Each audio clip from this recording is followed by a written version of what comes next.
പുതുവർഷാരംഭത്തിൽ തന്നെ ആന കേരളത്തിന് ഒരു മഹാനഷ്ടം കൂടി സംഭവിച്ചിരിക്കുന്നു. നമ്മുടെ ഏവരുടെയും പ്രിയപ്പെട്ട ഗജരാജൻ നെല്ലിക്കാട്ട് മഹാദേവൻ ചെരിഞ്ഞു. ഇന്ന് ഉച്ചയോടെയാണ് ആന ചെരിഞ്ഞത്. എറണാകുളം ജില്ലയിലെ തിരുനെട്ടൂർ മഹാദേവ ക്ഷേത്രത്തിലെ തിരുവാതിര മഹോത്സവത്തിന്റെ ഭാഗമായി നടത്തിയ ആനയൂട്ടിൽ പങ്കെടുക്കാനെത്തിയതായിരുന്നു മഹാദേവൻ. ശാരീരിക അസ്വസ്ഥതകൾ അനുഭവപ്പെട്ട ആന പെട്ടെന്ന് കുഴഞ്ഞു വീണ് ചെരിയുകയായിരുന്നു.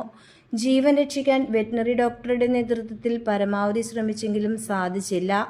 ആന കേരളത്തിൽ നിന്നും വിട പറഞ്ഞ നെല്ലിക്കാട്ട് മഹാദേവന് കണ്ണീർ പ്രണാമം.